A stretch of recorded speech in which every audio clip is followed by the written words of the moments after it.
The real story of travel is written between the lines, in the deeply creased face of a kind elder who stepped out of his truck at the Peel River while we waited for the ferry. He shared stories of his people, his land, his ancestors who walked from Venati, an Arctic village in Alaska, to the Northwest Territories, and settled near the land on which we stood. He gave directions to fish camp and an open invitation for us to ride into the heart of his homeland and see the process of harvesting and drying the fish that have sustained his people for generations. Unceded lands, sacred lands. We're just travelers, wayfarers passing through, moving quickly and lightly. We left little trace except for the dust clouds behind our wheels.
The kindness of strangers never ceases to amaze me.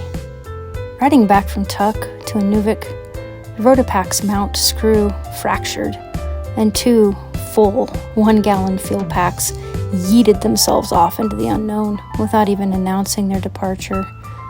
That fuel was a buffer for a long section that lay ahead, and the loss was unfortunate. After riding back toward Tuk for miles, it was apparent that we would be wiser to toast the loss as someone else's gain and just move on. Rolling into a fuel stop in Inuvik a couple hours later, I struck up a conversation with a local who was washing his KLX 250. He'd ridden to Eagle Plains for a burger, and the silky fine calcium chloride fesh was embedded in every square inch of his bike. We swapped a few stories from the road, and I asked his opinion on the best spot to acquire a 1-gallon gas can of any kind. He didn't hesitate for a second before offering his own 5-liter jug, one that he'd carried on his recent trip. His smile stretched from ear to ear when we shared a business card and an offer of hospitality for when he makes his trip to Fairbanks. "See you in a couple years," he grinned and waved us on our way after refusing any compensation.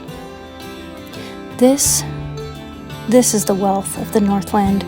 The currency of adventure travel is kindness and curiosity. A smile and a handshake, as Chris would say. Chris from Revelstoke, BC. He stopped by our campsite at Jack Territorial Park, outside Inuvik.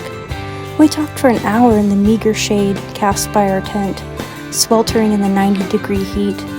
He has ridden the same GS for 24 years and had questions about the road to Tuk. We shared our beta from 2019 and the encouragement that it would certainly not be the hardest riding he's ever done. I offered him a cold beer insulated by a puffy jacket, and we toasted the open road ahead. A stranger is just a friend you haven't met yet.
parks treat their guests impeccably well, graciously providing super dry firewood, incredibly clean outhouses, tidy campsites, and screened cooking shelters with wood stoves.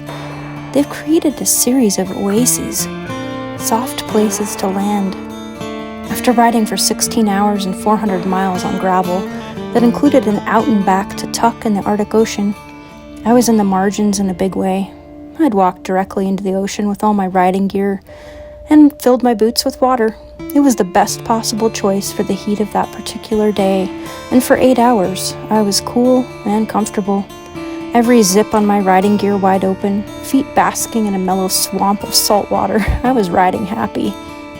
Turns out the best exfoliation and feet treatment available is 12 hours in swampy boots. My feet haven't been this callus-free since before I started walking at 11 months old. To be fair, the novelty started to wear thin by 9 o'clock p.m. I'd been running on adrenaline and stubbornness for hours, and I was good and ready to set up a wild camp off the road, anywhere, and just sleep. Problem was, I had no juice left for technical riding of any kind. Nada. We made the choice to push on to Rock River Campground and battle the mosquitoes that descended on us the moment we left the mountains. That kitchen shelter with the screen windows and cool cement floor was everything. In there, we could run a thermocell and safely change out of riding gear and make food. Outside, the screaming, bloodthirsty hordes waited impatiently for their turn, and they certainly got their money's worth.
This road, this ride, 2,000 miles from doorstep to doorstep in 6 days. Miles change a person, especially these kinds of miles. The dust lives in your DNA. The views, the mountains and the rivers, the ocean, the people, the wild places. They live inside you in a way that only time knows. We are fortunate to share these roads with those who live here, to whom the land and the ocean belong. The wild places in each of us are renewed each time we move beyond our comfort zone, to horizons just beyond our reach. So travel well, friends. Remember, on the other side of fear, there's a wide open road.